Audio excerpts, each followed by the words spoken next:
Foot 224, c'est l'actualité du football guinéen en continu. Foot 224, avec le foot, par le foot et pour le foot.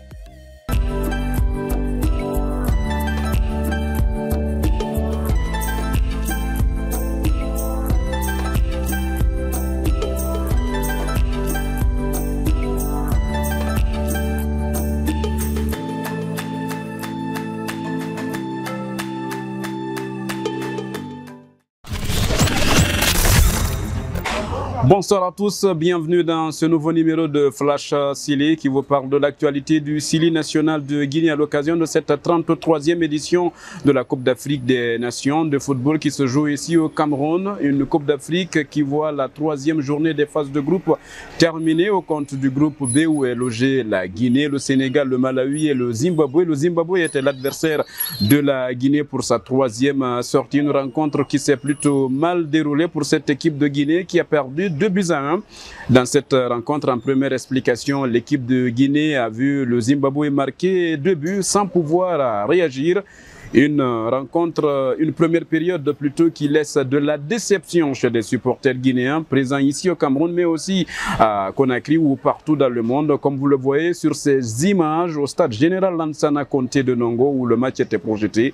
De la déception pour ces supporters à la mi-temps. En seconde période, l'équipe guinéenne rehausse le niveau de jeu. Naby Keita porte l'équipe vers le haut. Conséquence, après les changements aussi de Kaba Diawara, l'équipe de Guinée réduit le score grâce à un but phénoménal de Naby Keita. Malheureusement, les changements opérés par Kaba Diawara pour le reste des minutes ne fera pas du tout évoluer le score. L'équipe de Guinée s'incline 2-1 dans cette rencontre et en conférence de presse d'après-match. Kaba Diawara a analysé la rencontre à sa façon. Pour lui, les joueurs guinéens se sont fait endormir par l'équipe de Zimbabwe. Je pense qu'on s'est fait endormir en première période par cette équipe de Zimbabwe.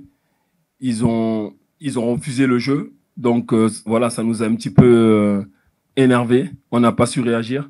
Et après, quand ils ont marqué le premier but, on a essayé, mais voilà, on n'a pas pu. On s'est fait prendre à froid, on va dire.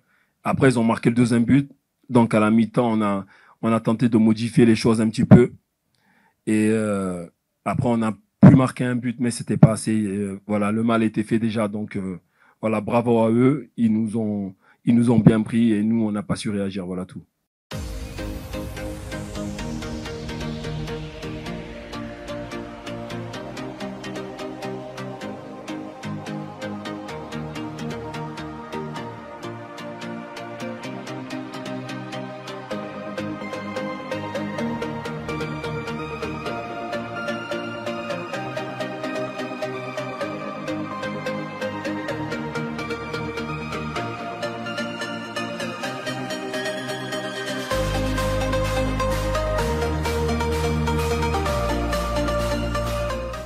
Dans cette rencontre, en plus de la défaite de 2-1 face à cette équipe du Zimbabwe, retenez cette mauvaise image que nous n'avons pas voulu voir. C'est Isiaga Sila qui a quitté ses coéquipiers avant la fin de la rencontre et juste après le coup de sifflet final, vous le voyez sur ces images, Isiaga Sila, il s'est fait aider pour rejoindre le reste de ses coéquipiers dans les vestiaires du stade Amadou Adio ici à Yaoundé.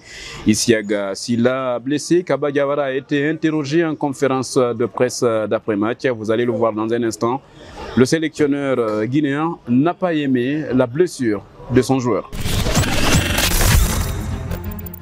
On perd certainement Isiaga Sila, on va attendre de faire les examens, mais voilà, ça s'annonce mal. C'est vrai que, voilà, en plus de la défaite, il y a deux mauvaises nouvelles.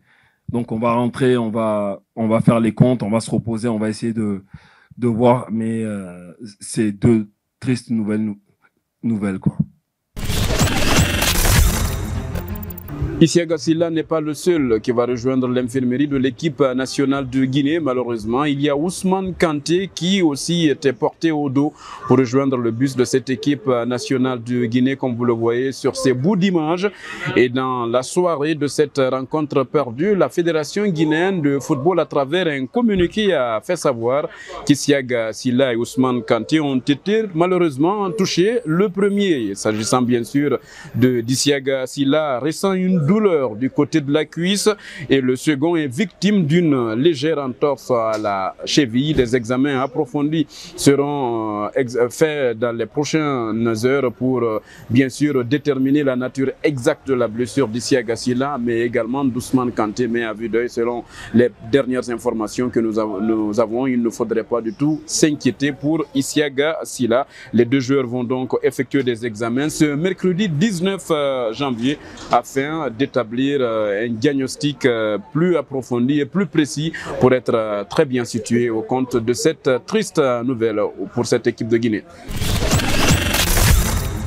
Dans ce match, parmi les changements opérés par Kaba Diawara, il y a eu l'entrée en jeu de Mohamed Bayo. Le buteur de Clermont n'a pas encore trouvé le chemin défilé dans cette Coupe d'Afrique des Nations. Mohamed Bayo, en jaune mixte, a abordé cette rencontre avec les hommes de médias pour le joueur de Clermont et l'international guinéen. Lui et ses coéquipiers se sont vus très beaux face au Zimbabwe. Ouais, c'est sûr, on a perdu ce match.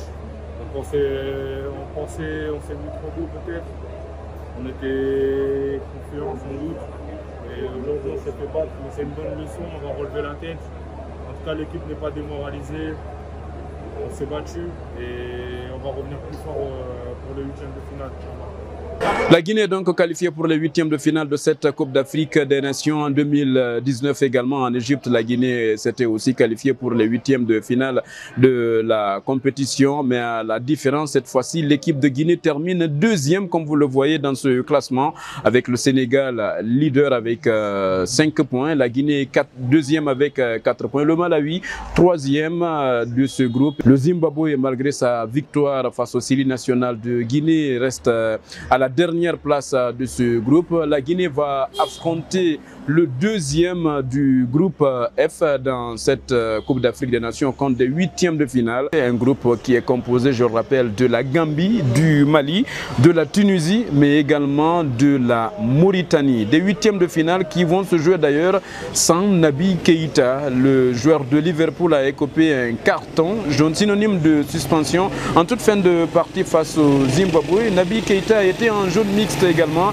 Il est revenu sur la rencontre et s'est projeté sur la prochaine sortie du Syli. Ça sera en 8e de finale. Nous on est une famille, on gagne ensemble, on perd ensemble. C'est le foot. Alors l'état d'esprit c'est toujours pareil. Ça nous fait mal, on voulait finir premier dans notre poule, mais ça n'a pas été le cas. La qualif est là, on n'était pas content du résultat aujourd'hui. Je pense que les avons oublié, c'est fini. Pour préparer la 8e de finale. Ça qui est capital, je pense que tout le monde est capable de faire quelque chose pour cette équipe. C'est pourquoi le coach a pris 27 joueurs ou 30 joueurs. Je pense que je vais les motiver et nous allons nous mettre au boulot pour gagner la 8e. Merci.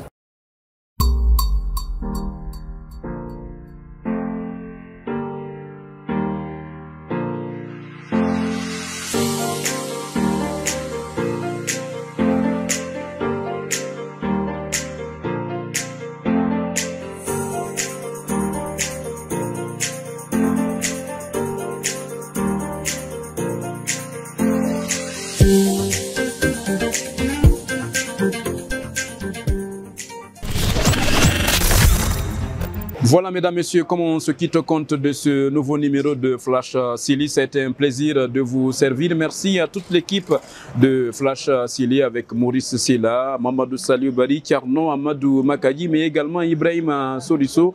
Merci de nous avoir suivis. Clin d'œil aussi et remerciements à nos différents partenaires qui nous permettent de produire cette quotidienne d'informations sur le Syli national de Guinée. On vous retrouve très prochainement. Cette fois-ci, après Yaoundé, nous allons repartir du côté de Bafoussam où l'équipe de Guinée va jouer ses 8e de finale de cette 33e édition de la Coupe d'Afrique des Nations. À très bientôt.